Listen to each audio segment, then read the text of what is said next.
Hello and welcome to Education Exchange with myself and Michelle Catterson, who's coming in live from Reigate. How are you, Michelle? Myself. Sorry. Yeah, I'm really good, thank you. Sorry, it's just been one of those days. I've literally went from meeting to meeting to meeting, and then teaching and chucking the kids out of my office. And yes, I'm here. I feel like I'm here from my almost therapy session of like calm myself down, focus, and learn something new. It's brilliant, isn't it? Because like you, Mm. it's been a really busy morning. I've had the most delightful morning this morning, and I know there's a couple of parents on the call here now today who were there too. We had a year one assembly, and then Oh. they demonstrated their dance class, and you know what? It reminds you of why we're here and what we do. I know. It was, and I actually had a few like teary moments because I remember that when my children were that age, and they've grown up, so it's but as you say, busy morning, but isn't it lovely to be here now, because we're delving into the unknown here. I mean, I'm not an expert. What's your experience, Michelle? I'm so glad you said that. So when we're talking about chatbots and things like that, it is not my area of expertise, and I'm never really short of any words. I can kind of talk on most things, but I'm really looking forward to learning something today because my experience is basically when I want to complain about an organization, and I find it easier to like go into their little chatbot and tell them what they're doing wrong and what my issues are, or complain about some bits. So no, I'm really excited to see how that can be implemented better into the education that we're providing for kids. Exactly that. I had to raise a formal complaint. I won't say who to. It wasn't in the education world, but I got like an AI response, and I know I did. Mhm. And I sent one back and said, no, I've got a complaint. I want you now to look at X, Y, and Z. And it obviously couldn't cope with that because I got this Mhm. sort of automated, adjusted response back. And in the end, I couldn't find how to get through to a human to put in an official Mhm. complaint. And then I just kept going with it, but it was extremely frustrating. And at the point where Yeah. I said, right, I am now going to go higher than this, it went radio silence, and I've not heard anything at all. So it'd be interesting to see how these things But develop. don't you think that's wrong? Like, I feel a little bit that companies should disclose when you're speaking to a human and when you're speaking to an AI bot or whatever, because even when you get these, I don't know if you've had on the phone where you get this sort of voice that's a recorded voice and it talks back to you as if I feel it's a little bit dishonest almost from organizations, that there should almost be a disclaimer like you're speaking to a bot or you're speaking to a person, so that you know, and so as well, so that you can reframe your language in the right sort of way to try and get the right responses. That really interesting. And I mean, last week we heard from Kendall Palmer about B, and I've been Mm. testing B out for another week. The app that is like a counselling app. Do you know what? Coaching rather than counselling. Although I think I probably need some counselling as well. Really fantastic stuff coming through from this, and she's coming into school on Monday because we're going to try it with a few more teachers as well, because we've tried it from a leadership point of view, but now we're going to try it further down the school with teachers on the ground floor, right from ECTs right across the age range. And it really is amazing what she's doing there, and hopefully we can feed back a bit more in the next couple of weeks. But we have I am so excited with the speakers we've got today. The expertise there was just mind-blowing. And I thought I knew my parents, but I didn't know the talent that was out there. Not like this, anyway. So we're going to hear from a range of people. And to start with, we're going to Will Peirce, who is doing research into AI from Imperial College. So Will, we're going to kick off with you. Tell us all about what you're doing. Right, yeah, thank you. It's great to be here. Yeah, so I sort of wear two hats. So most of my work at Imperial focuses on trying to understand how biology and biodiversity and humans operate. But I also work at the Alan Turing Institute, where we develop fundamental AI. So we're trying to use AI to better predict things like NHS waiting lists and beds, and also predict what species are going to go extinct so that we can save them before it happens and improve the planet. I mean, it's incredible. What have you found so far? What sort of things are you looking at? Where's it going to lead to? That's a great question. So perhaps one of the best things that we found actually was during the COVID pandemic. So my lab were working quite hard to try and understand how daily weather patterns might affect the transmission of COVID. And the broad take home from it was that if you stayed at home, as we were all very familiar with that happening, you were much less likely to catch COVID. But if you were out and about and it was a particularly cold day back then, transmission could be a bit higher. So our modelling helped inform design ways that we could reduce transmission without having too much of an impact on people's lives. So for that, I mean, that's amazing, isn't it? Because obviously we can see how patterns and things are happening in the future, because we've got some pretty nasty viruses around at the moment. So does that research sort of links into other areas? Yeah, absolutely. So obviously those kinds of approaches can be used for any kinds of virus or disease. But what's really exciting about AI right now, I think, is that we're kind of used to the ideas that computers are really good at modeling things and forecasting things. What's great about some of these advances is they make it easier for us to collect data and make use of it. So lots of biologists now are making use of cameras and also sound recordings to identify species. And something really cool you could do right now actually is download one of those apps, and with your own kids, either in the classroom or outside of it, you can take pictures of all that beautiful diversity all around you that maybe we as parents or teachers don't know necessarily what it is. And then you can figure it out with the kids. And it's really good fun, actually. If you're going for a walk, you can get your children to be quiet for a few minutes, which I don't know about anyone else, but I find to be blissful. And what you can do is you can identify birds on the basis of their calls. And that's really cool because it's sort of, it gets kids interacting with the wider world. So there's all kinds of things that AI can do from us, both in terms of making it easier to collect that data, but also make it easier for us to interact with the world around us. Ironically, it can make it easier for us to switch off, I think, and focus on the moment. Some really good points there.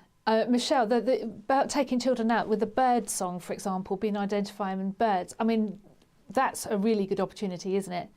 So I love this app called Merlin Bird ID. I don't know if that's the same one that Will's talking about, but actually my youngest son is just coming up for 11, and he absolutely loves this app. We live on the sort of outskirts of a small village. There's lots of fields round about us, and he will literally take my phone and lie out in the garden and just record the sounds and then say, "Oh, Mum, there's like an owl over there," or a bird of prey, and it's fantastic. I would thoroughly recommend it. But it just shows that sometimes there's this whole debate about computers and IT, and kids need to get outside more. But there's a perfect example of how IT and using technology actually is encouraging the children to get outside. So I think sometimes we can have almost of a defensive position against using IT too much on occasion, especially when it comes to science and different things.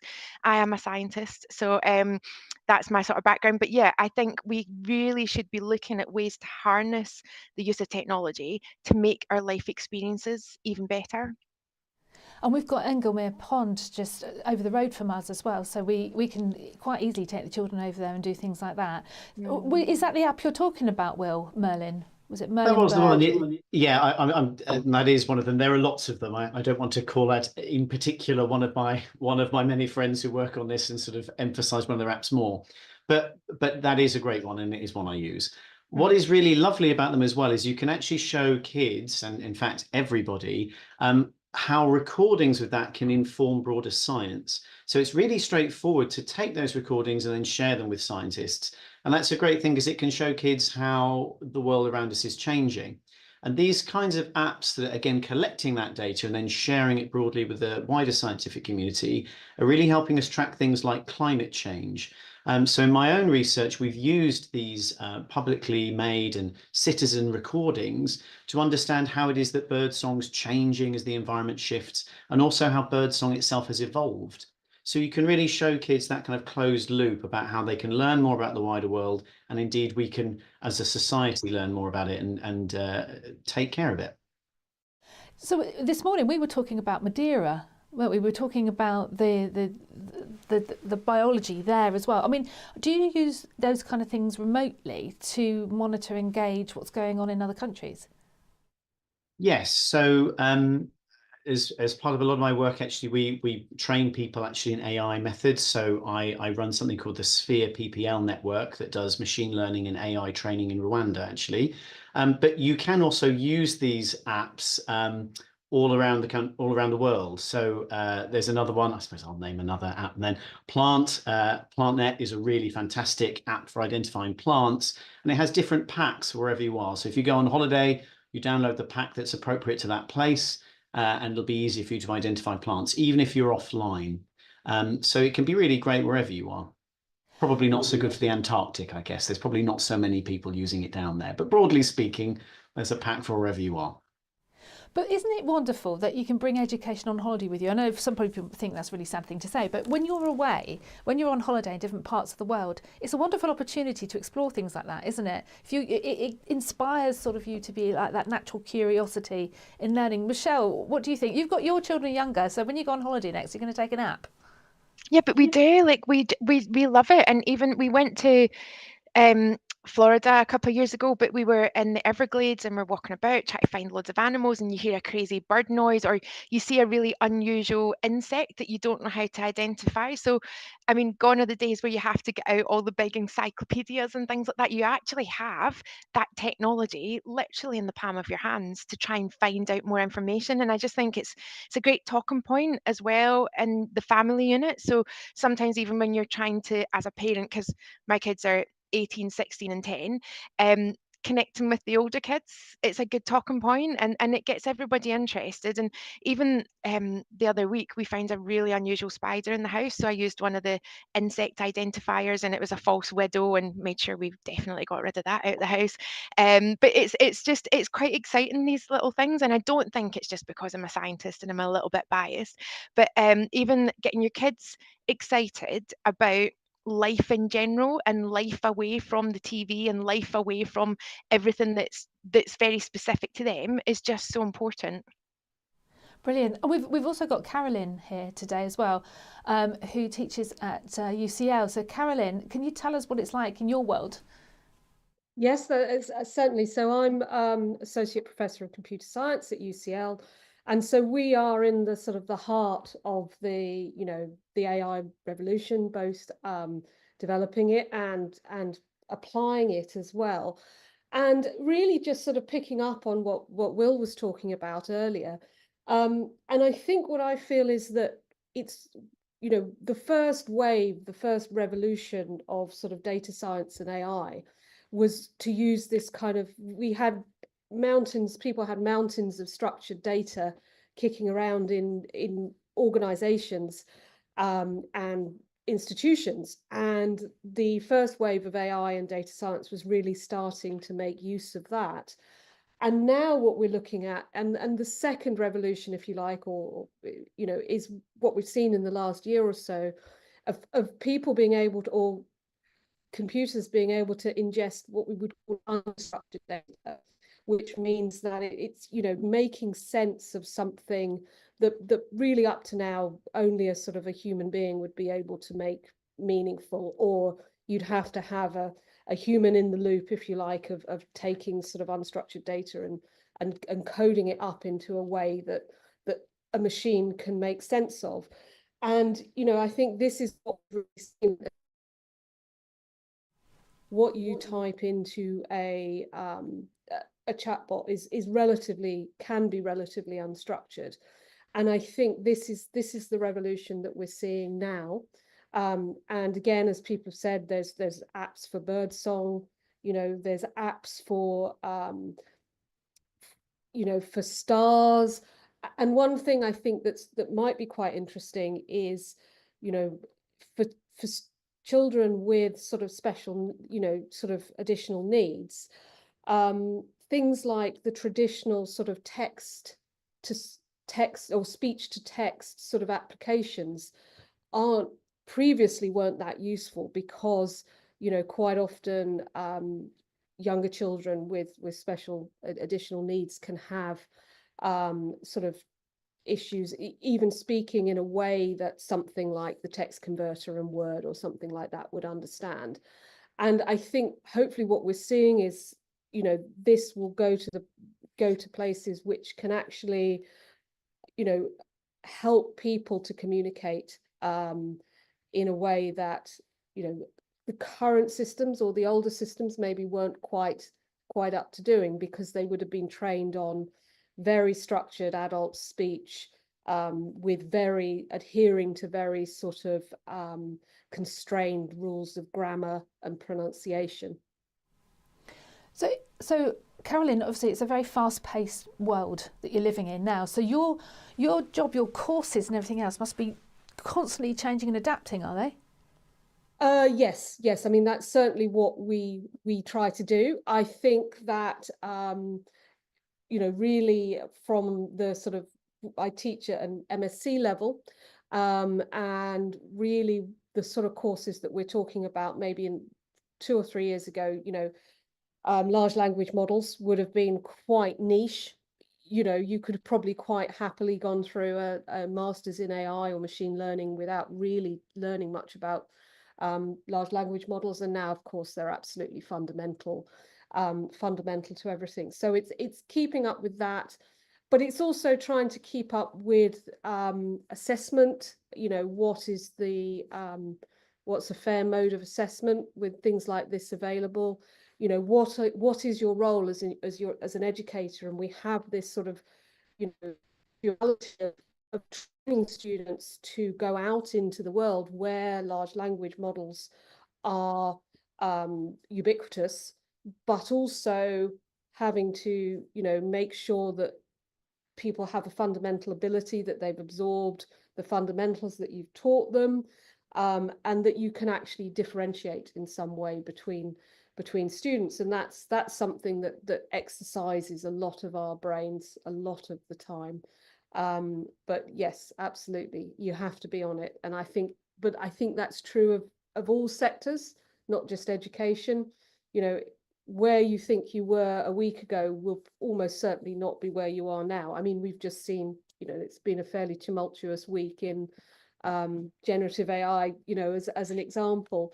And I still don't think we've necessarily shaken down where the developments have come from, and if they are as revolutionary as is being put forward, or if there's lots of claims and counterclaims, and I think it will take a while to get to the bottom of that. But fundamentally, developments are happening all the time and very, very rapidly, and the rate of change is extraordinary. I mean, I sort of, somebody I think once described an LLM as, a bit like the advent of a computer or a calculator. And in some ways that's correct. But, if you looked at the 1970s, there were people working on aircraft who would be solving partial differential equations on pen and paper in a room. And then, when I left university, the first time round, there would be a special computer in a room with very expensive software that somebody would be able to use to do that. And now you can get a free Python library that will do that for you. But that has taken 50 years to happen. And what we're looking at is the same speed of revolution that's taken place in, very few years. And I think it's not so much the change. Humans are used to change. It's the speed of the change in this field. It is the speed of change, I think, which is quite astounding. And from an education point of view, and I've sort of posted a lot recently about educational reform and how maybe education reform is not actually getting where it should be as far as AI is concerned. I mean, Michelle, from a special needs point of view, you must see some great developments. Yeah, I mean, we use a lot of artificial intelligence here at the school, and a lot of assistive technology as well. We train the children how to access this and use it safely, because I genuinely think that AI is the leveler for children with special educational needs. And here at Moon Hall, all the children have special educational needs. They're dyslexic, but many of them also have speech and language difficulties as well. So it was interesting when Carolyn was saying about the speech to text. Some of my students can get quite frustrated quite easily when the speech to text doesn't work, if their pronunciation isn't clear enough, or even when they're using generative AI and they maybe spell it incorrectly and it thinks it's another word. It can take them down completely wrong path. So it is quite challenging. We're still sort of trying out lots and lots of different options. One of the apps that I really like, that my students like too, is PI AI. I think that's the right way around, or it might be AI PI, where you literally just talk into the app. It seems to be relatively accurate, and the really nice thing about it is that it's got a very human voice. You can also pick the type of voice that you would like to read back to you, so whether it's female, male, American accent, British accent. So I think with apps, they are great, but there's still barriers to accessing and getting full benefits out of these apps, especially if you do have any literacy or numeracy difficulties. And I suppose also, you know, we're in quite a privileged situation being in schools like ours, you know, fee-paying schools where children actually have the it's accessible to them. We've got that technology in school. The children have got the devices themselves and can access it. And what does worry me, Michelle, is those disadvantaged children in those disadvantaged areas are not going to be kept up to speed as quickly as what we are. And what are your thoughts? Yeah, I mean, I think, yes, there's so many AI things that are free. So a lot, even that app that I just mentioned, and ChatGPT, there's free access. Gamma app, there's free access to a certain point.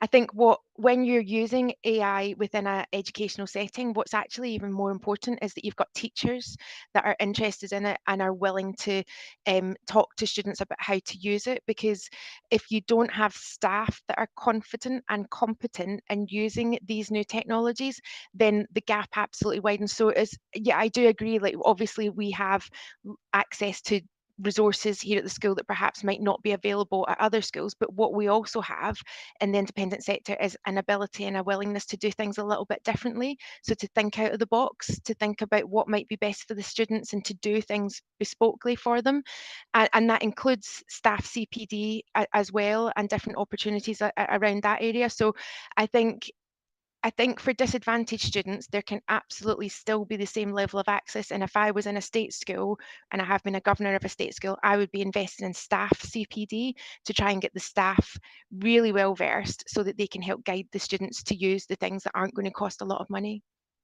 You know, there's some great CPD out there as well. I mean, from the Beck Show, there's so much free stuff out there as well. I mean, we've just put something on our staff, sort of like the equivalent of an intranet there, you know, directing towards CPD. I just wish we had the time. You know, it'd be nice to have a day where we could, in fact, Sunday, I think it's going to be a Sunday, rainy day inside. It's that love of learning, even for us, isn't it, to want to embrace this as well and inspire children to grab it. Absolutely. And I think that that passion, that interest has to come from within the school. You have to have someone that's directing it and leading it, and just willing to take risks and willing to make mistakes. I think that is just so important for an organisation. Yeah, so now we're joined by Carl. Okay, and I'm really looking forward to what Carl has to say as well, because what a background you've got, Carl. You've got so much expertise there, the real world. Now tell us all about it. The real commercial world of the application of these technologies.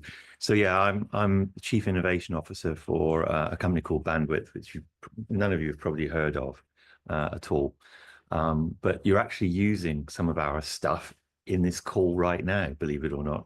We supply to all the major collaboration players. We've Azure, AWS, GCP, all of them for their connectivity requirements.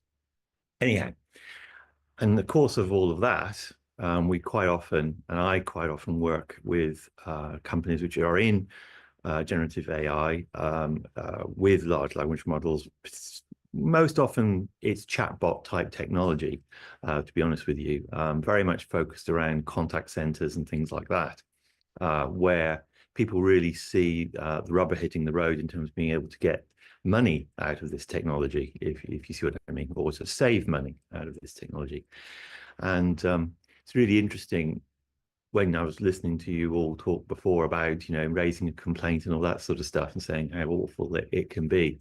You may not realize that quite often when you're actually talking to a real human being for real on the telephone, that they're actually being these days quite often assisted by AI in the background, doing something called agent assist. Okay. In actual fact, even before you've called the agent, if you've shown your phone number, there'll be an AI agent which will go off and dig into all the databases that it can to figure out what it is that you're probably ringing up about and try and get you to the right agent especially if they know that you're probably going to launch a complaint, or if you're going to buy something, they want to make sure they get you to the right person at the right time. And even when wrapping up the call, as we call it in this world, in the old days, the agent would have to sit there typing it all up and saying this is the conclusion, and then go into all the different databases to make things happen for you, like arrange that loan or get that insurance certificate changed for your car or something like that.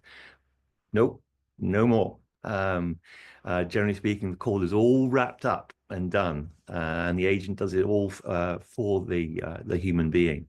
And that speaks to something about AI, really, which is that on its own, which is where I think a lot of your experiences have been negative, on its own, it's not very good. It's all right, but it isn't great. And you can sense that there's something a bit off there. But when you get AI and you join it up with a human being, and the two work together, you get a wonderful result that comes out of the other end of it. And it isn't just, you shouldn't really just be thinking about kids going to AI and saying, generate me a proposal for this thing that I've got to write for tomorrow, which I've forgotten to do. Yeah, that's a thing.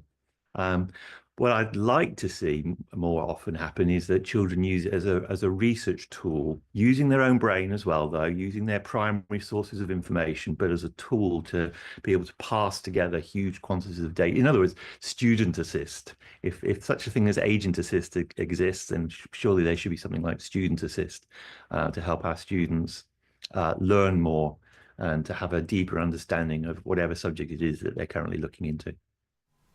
How do you manage to keep on top of all of this and know where it's going? What do you do? I don't know. Maybe, I don't know. I mean, I was an academic first, and then eventually somebody persuaded me that there's more money not being an academic. But yeah, I can see some nods going on there. Yeah, I remember being offered my first lectureship at Loughborough University, and was immediately beaten by a commercial offer for me to go join a company, and it was like 10 times the amount of money. Anyway, but I've still got an academic brain. And one of the things that I also do is I have a team of people around me who are always also like me, constantly curious, constantly looking around for the next thing that's going to come, that's going to hit, and all those sorts of things. So, I mean, for example, in the world of AI, there's an awful lot of conversation in the commercial world about something called non-conversational flows. It's a massive area of commercial activity. Non-conversational AI flows are, it isn't a human-based conversation that has caused something to happen. It's something that's changed in a market or in a price point for a product or something like that.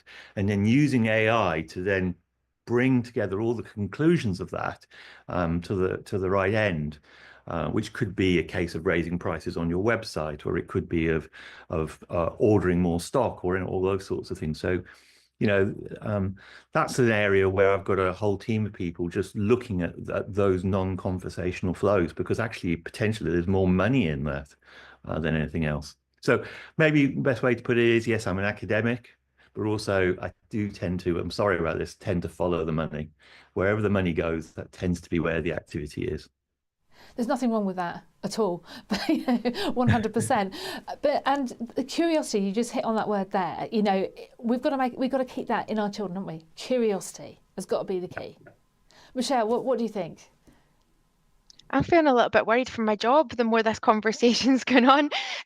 No, I'm not really. I think AI is wonderful, but I do think that even in education, we need to think big about how we are preparing children for life after our schools. What is the future workplace going to look like? And absolutely, definitely is going to have a big AI. I mean, even when I was listening there just now, like struggling with that word, procurement. Are we going to need people doing that? Is that all going to be automated? Are we going to have AI that do all that, or do we still need that human person that's going to verify and check things? It's absolutely mind-boggling to me to process all of this and to think and predict what our future is going to look like and what our students' futures are going to look like. Yeah, it's quite a minefield. Carl, have you got any response to what Michelle's just said? Yeah, I wanted to butt in. I was trying to be kind and gracious. Yeah, I mean, the only advice I could maybe offer is the advice I've given my children, which is make sure that you're not going to get replaced by an AI sometime soon, and go for something where you can use AI to complement your role. But no, almost certainly things you were saying, specifically things like procurement. Yeah, people are automating that stuff up now. You're going to see that being a lawyer, a research lawyer, is going to be something that's going to get automated right on up. So, there'll be plenty of examples of jobs that exist today that we're educating our children for, which won't exist, strictly speaking, in the shape that we thought they were. So, for example, I wouldn't be a pure computer programmer now. I mean, that would be the worst thing you could possibly do in the world. You should really be a systems analyst or something like that if you want to actually, be able to do something useful in the future. Because writing base code is going to be something that will be very automated up. So yeah, I don't know if those words help in terms of advice, but there is an argument, I would say, to steer our children towards roles where they can excel in the world of AI rather than being replaced. Interestingly, on that, I was speaking to, I had a really good discussion with Blair Shepherd earlier in the week, he's the head of global strategy and leadership at PwC, and he's out in the US. And he was saying that whereas our careers used to be vectors, now we're in chapters. It's a tapestry of chapters where we just look at them in 5-year blocks, maybe even less than that now. And then you've got to upskill and get to that point to move on to the next chapter. It's going to be one after the other. I mean, that's extremely stressful, I think, for young people. We want children to be outside and enjoy life and develop as learners. And like what I saw this morning in the dance class, but to be able to tell them now that you're going to be constantly on the move, it's not a career for life. And we've known it's not a career for life for a long time, but to be on the move now constantly through life is quite a difficult thing to address with children. What do you think, Michelle? I suppose I might respectfully disagree with you a bit there. I think the fact that children don't have to have one career that they're working towards actually might take off a little bit of pressure. I had year 9 options evening here at the school, and I said, before the words were out of my mouth, I realised how ridiculous it sounded. But I said, what do you want to do when you're older? I'm saying that to a 14-year-old kid. What do you want to do when you're older? So basically, tell me what you're going to do with the rest of your life. It's a ridiculous question to expect a young person to be able to answer. And actually, I could see the sort of, he replied and he was like, I don't really know. And then he felt a little bit panicked, I think, because he couldn't tell me what he wanted to do.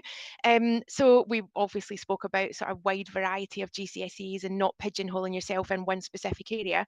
But I perhaps would maybe take some comfort in the fact, if I was a young person, knowing that I didn't need to decide what I wanted to be from a very young age, that it was okay to have a career and decide it's not for you. I had a meeting with somebody yesterday who's set up an ed tech company, and their first degree was in economics and they worked for a big bank.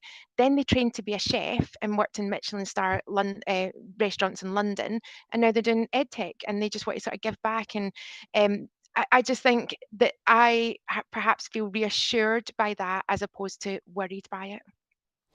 Yeah, and I suppose we're at different times of parenthood as well, because I feel quite fearful because mine are coming up 29, 27 and nearly 23. One in investment, one just qualified as an accountant, and one in entry-level lawyer. And I'm fearful. I said to my husband when I came off the call, I said, don't tell the kids this, and I hope they're not listening now, but I fear what it's going to look like for them in the next 3 to 5 years. I mean, Carl, can we bring you back on that one? Have you got any ideas? Can you give me the answers? Well, I can. Yeah. Well, I always think that looking at history is the best way to and what has happened in previous technological revolutions is the best way to assess what's going to happen next here.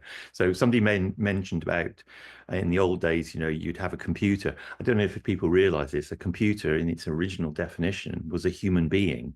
It was an actual person that would do the calculus calculations. Now, it just so happened that since they were so deep into the mathematics of being a computer, when computers came along, those people who actually then moved to working on computers were very, very successful. Those who stayed where they were obviously not. They were ultimately replaced.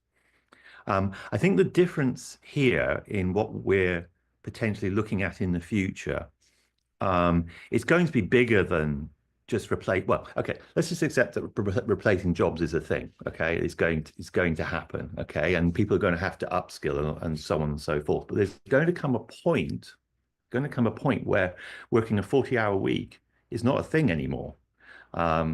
You might only do a few hours, and that's it. You might actually get to a point where the vast majority of creative jobs are actually gone. We're going to have to, it's not just going to be what we educate our children, it's how we're going to raise tax, it's how we're going to actually run a political process in a country. These are going to be the changes that we will see, maybe not in my lifetime, but I still feel certain in the lifespan of my children, and mine are 17 and 19 who think that they're 35. But anyhow, that they're going to see those changes. And I think that's what you've got to anticipate. So those that move with the technology and use it will win. Those that don't will lose, if we use the old computer analogy, but also expect there to be society-wide changes and political changes as a result of this. It's not just about education or whether your lawyer will still be able to, have a job. It's going to be much, much broader effects than that. And I suppose that's what we need to embrace in education as well. But Will is on the chat here. He says the best skills kids can learn for the future are traits particular to humans and humanity. Interpersonal skills, empathy, being able to read the room, read the mood, critical thinking, analytical sight, extraction from data, creative thinking, problem solving and adaptability. Yeah, there's a lot there. And I think this is a really good time then to bring in Shari.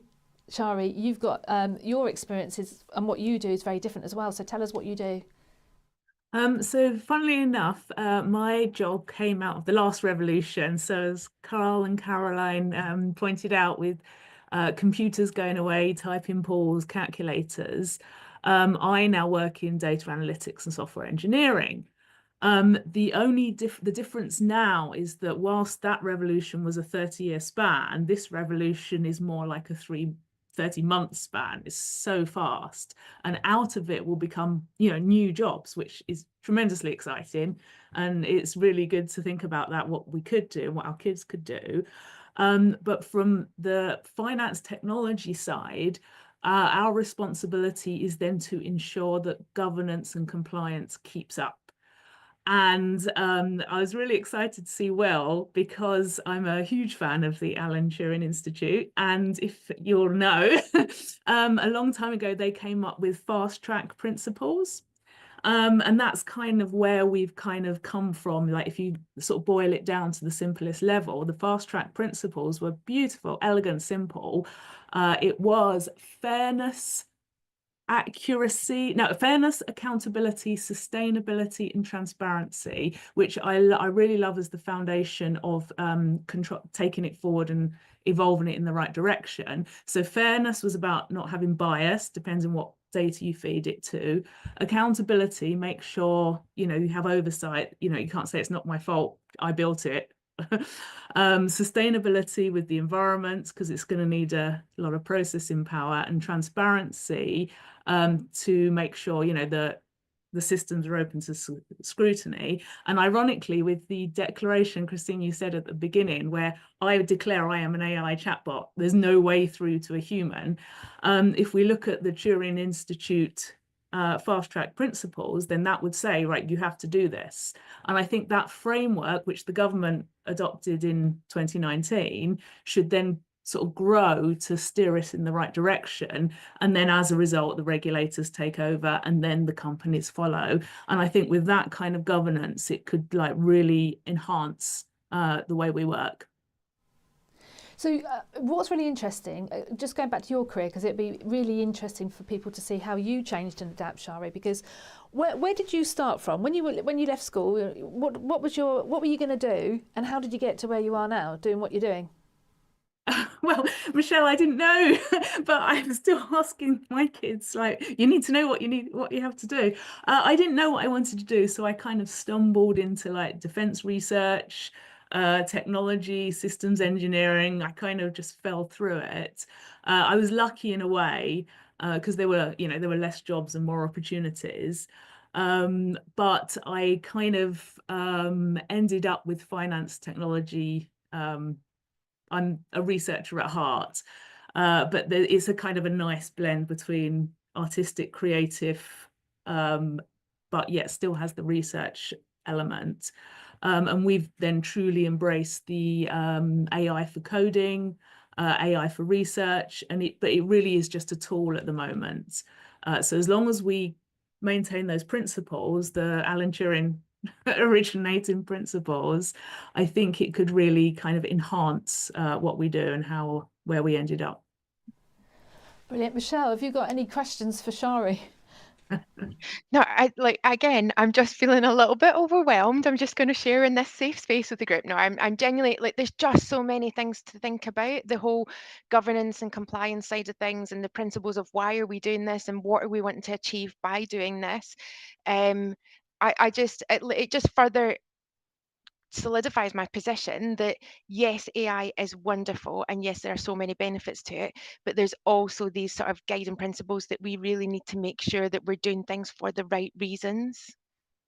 And on that, this is a really good time to introduce Andrew, because he's going to talk a little bit about risks. Now, you when you emailed in, you said hallucination and bias. Now, I get the bias bit, but hallucination, Andrew, welcome.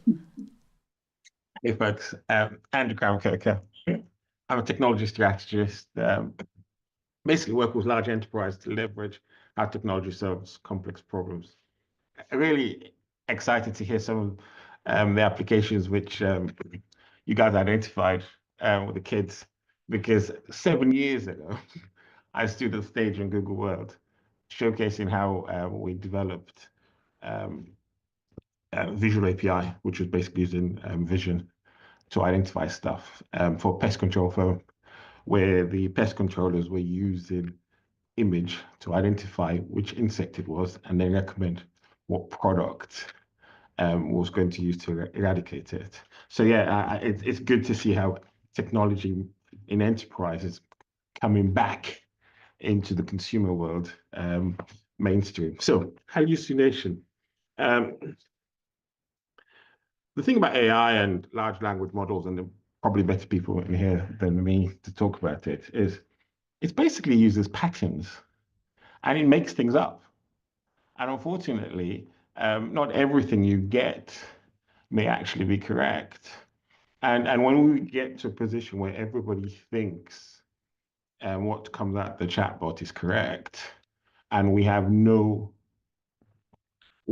checks and balances as to what sources of that information is, we'll get a position where certain industries and fields actually being able to confirm, how that decision was made becomes very, very complex. And so lots and lots of cases, especially in enterprise, are not able to use it, because if we take law as an example, it's all about case law. And the AI chatbot could write a very beautiful, precise case based on nothing but hallucination. It's made it all up. And something we need to understand, and I'm not sure how we teach our kids to say, what's coming out of this stuff may actually just be manufactured based on nothing but what it thinks it should be, and there's no baseline or case to reference. And I believe there's already a few examples of this in the public domain, whereby major decisions were made up, not based on any fact, just made up by the AI chatbot. It's really interesting what you've raised there, Andrew, because a couple of weeks ago I was at a Round Square International Conference in London, and one of the speakers there was a lady called Priya Lakhiani. You might have heard of her before. She set up SentryTech, which is used quite widespread in schools. And what she was saying is, with the development of AI as well, is that investigative journalism could be a thing of the past, and we've got to keep pursuing the truth, because as you say, you'll only know what you're told through these hallucinations, and that investigative journalism itself may disappear. So and then we've got the issue of bias as well. I mean, do you want to touch on that as well? Yeah, I mean, bias. I mean, oh God, these large language models are based on data, and the data, unfortunately, based on, we know we have data sources which may be very specific in its views, which may be right or wrong, and depending on where these data sources were taught, it may inherit some of those biases in itself. I mean, I can talk of a story. It was, we do lots and lots of proof of concepts, or I'm aware of lots and lots of proof of concepts which may have occurred across the technology industry. And I remember one whereby this was probably 5-6 years ago, where it was looked at to think, how can we use AI in recruitment? And it looked at the whole organization and the structure of the organization and the people who got promoted and everything else. And then the AI engine applied that to filtering recruitment. And unfortunately, it stopped recruiting women and stopped recruiting a range of different groups based on the data, because actually it inherited a bias, which was historical, as to how the organizations or large organizations looked like. So at that point, boards were probably mostly men. So actually, why would you filter and offer a woman up as an option? This is a bias as an example, which these engines had to be taught, because it's using contextual information. Let's take the boards of most PLCs, look at the folks who may run them, and then use that to filter some applications. That's an example of where consequential biases applied. And yeah, so there are lots and lots of examples where these type of things exist.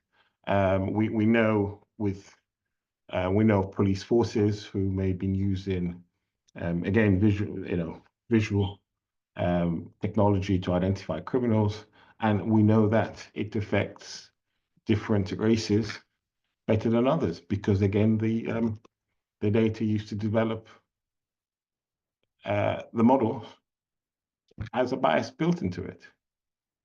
And also, I think and how do we teach our kids that this is not real? Because fundamentally, the computer says no. And a big example of that as well, with DeepSync coming out this week as well. And I heard on a radio program that if you were to ask it about Taiwan or Tiananmen Square, Correct. you're not going to get the same answers if you put it in ChatGPT. Correct, Michelle, absolutely. what do you think about it ruling women out of leadership? Well, as a fellow strong leader with you, my ally, Christine, I disagree with that, obviously, but I can see why it happens. I mean, I just wrote down some points: critical thinking, analysing information, fake news. I'm not going to mention Trump in lots of detail, but it's one of these things, isn't it, that it just keeps resurfacing. How do we educate our young people not to read things on the internet and take it as fact? How do we encourage them to be able to have that ability to analyze what's put to them and question it? It's really, really challenging. And I've had it at home, even as a parent. My son will say, "Oh, have you heard about so and so? They said this." And I'm like, "Well, how do you know they said that?" And I'll question and challenge them on it, and sometimes the person has said it, but sometimes they haven't. So I think, again, that's an area to add to all the other things we're doing as educators, is to promote that critical thinking, that analysis of information that's put to children and young people, to get them to verify it themselves. last night we had a World of Work meeting here, which is a group of parents that come together, and we talk about industries and how things are changing in the world. And one of our parents came up was talking about data centres and the effects on the environment. And we've got Adam Chamberlain here. Adam, you're going to talk to us about this and environment. So welcome. Thank you. Thank you for having me. So look, a bit on my background. I spent about half of my life in tech, very kind of hands-on, problem solver at heart, essentially. So when I listen to the kind of dialogue there about solving problems, it really rings true. And then I've kind of flipped and maybe followed the money a little bit, and now work with businesses who want to do AI and looking at different ways that they can apply it. So whilst it's effectively a sales role, I'm trying to sell kind of AI solutions into businesses. It's looking for the business cases that that validate it. But I actually became really passionate about this idea of just kind of wasted compute resources, because I don't think many people attach searching some or asking ChatGPT something, or even, and I'm not saying it's bad, but taking a photo of an insect to say what is it. I don't know if they associate it with the kind of full environmental impact that does actually have, because things need to be computed in places to build models, to build AI chatbots to respond to people. And so I think it's a really interesting aspect that it can be very much out of sight, out of mind.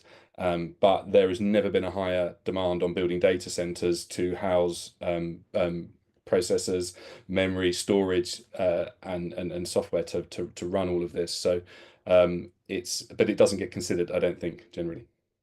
We were talking last night about the actual cost of setting up these data centers as well, the amount of the money that it has to be invested in them, and that maybe investors are going to be waiting a long time before they get any kind of ROI on that. What's your thoughts on that? I think that's been the world of tech investment for the last few years, that there's a lot of speculative investment that goes into it that says at some point we can find a way to really monetize this, either come up with a feature we bolt on or something. But I think that's the world of tech investment at the moment. There's quite a long chain to kind of realize value, especially in something like a data center.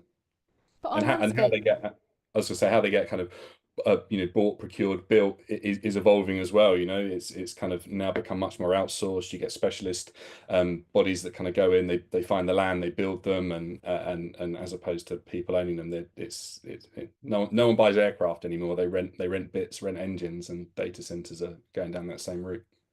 And it's going to change our landscape as well, because the amount of building and the speed at which they're being built. I mean, we were told last night that there's areas of the Slough Industrial Estate that are going to, including McDonald's apparently is going to go, because a data centre is going to be built there. I mean, how is this going to change? It almost feels like a science fiction movie, doesn't it? That we're going to have probably green fields with these big data centres, and how many do we need, and what are the effects on our planet as well? I mean, the energy it must use. Huge. Like my early career was running a small data center, and you got to see how much energy that consumed back then. Whatever you put in to run a level of process and compute, it will spit the same out in heat, because they generate an awful lot of heat. That heat needs to be reduced, so it's just they are incredibly energy intensive. And they're relatively consistent in their demand. I think that there's things that we can do, like in terms of building data centers in parts of the country where they have greater access to renewable energy sources, and you could maybe take care of a greater amount of their need with wind energy or solar energy, things that are actually very difficult to store when they're there. But if you put something that's quite energy hungry, you've always got a place for it to go, as opposed to having to curtail what we generate and do it with kind of gas and back it up in other ways. But obviously what that means is you end up building fairly large unattractive buildings and facilities in very pretty green parts of the country. There's a lot to consider, and the other thing that we've all got in common is that we're parents as well, and we're joined by Laura, who's our DSL, because this is quite a frightening world for us, this world of chatbots when it comes to children. So Laura, come and scare us all. Oh, well, I think it's one of those things that listening to everybody here, the positivity and the positive uses of AI is incredible. But I think from my point of view, being a safeguarding lead at the school, is that the scary vulnerability of our children to believe everything that comes through things like chatbots are really quite worrying. And it's how we can develop and protect them and educate them to kind of look after themselves through this way. The AI companion apps, which have just been developed more and more over the last few years, including Snapchat's My AI, is really scary in terms of what they can do. You know, human beings, they choose an avatar, they select personality traits, and they can write a whole backstory for their virtual friend. And over time, the AI learns about the details of their lives, and basically becomes personalized to suit the needs and the growth. Even so, that the most advanced ones can actually take voice calls and speak in real time and project their avatars into the real world, producing selfies if the user uploads photos, for example.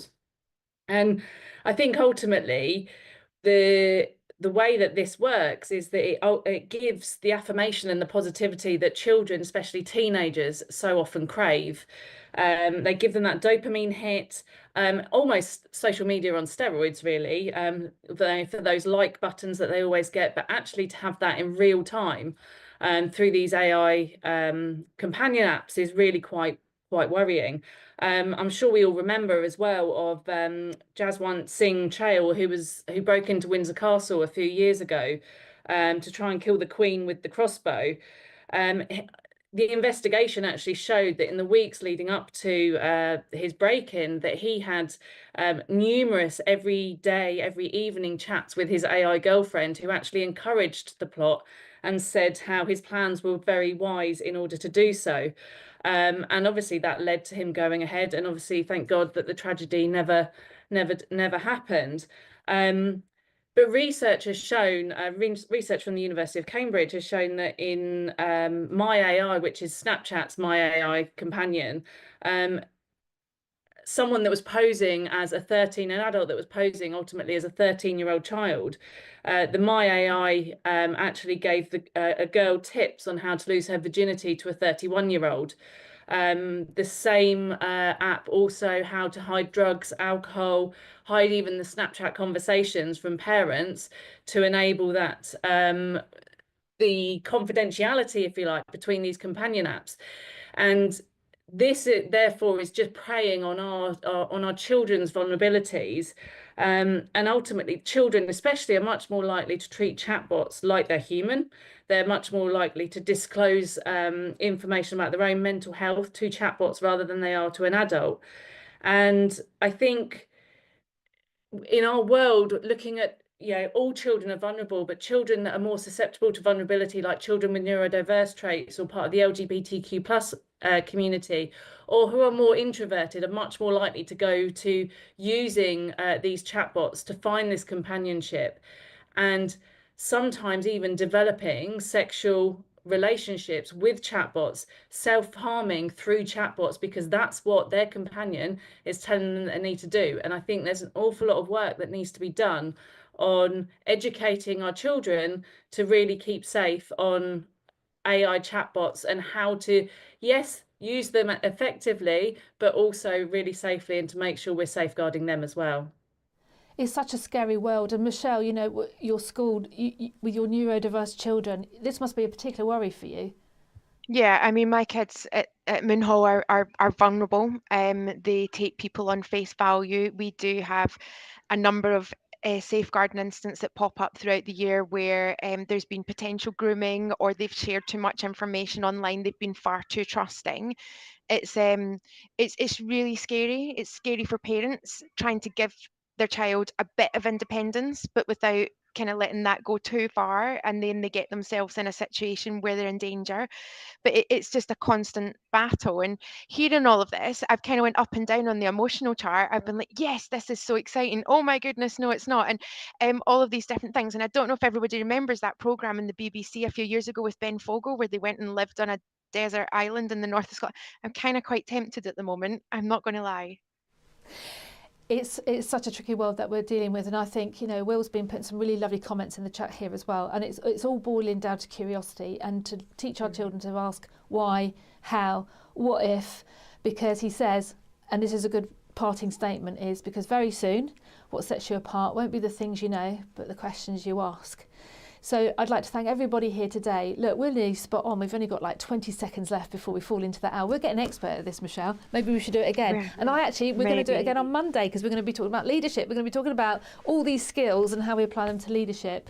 So thank you to everybody for taking part today, and thank you for a really brilliant discussion. And I think as human beings, our ability to get together and discuss is how we can protect our children in the future. Okay, have a lovely weekend, everybody.